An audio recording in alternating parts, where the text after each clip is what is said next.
കാവ്യം ആതുരമോദിയതാര്?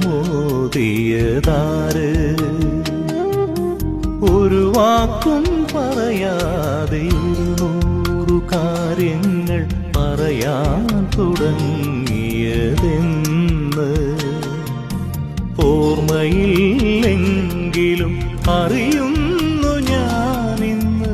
ഓർമ്മയില്ലെങ്കിലും അറിയുന്നു ഞാൻ എൻ്റെ ഓമനെ നീ എൻ്റെ ജീവനെന്ന്. പ്രേമാർദ്രരാഗഭാവമേ.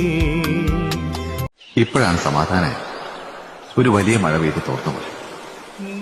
ഒരു നറുപുഷ്പമായി എന്നേക്കു നീളുന്ന മിഴിമുനയാരുടേതാവാം?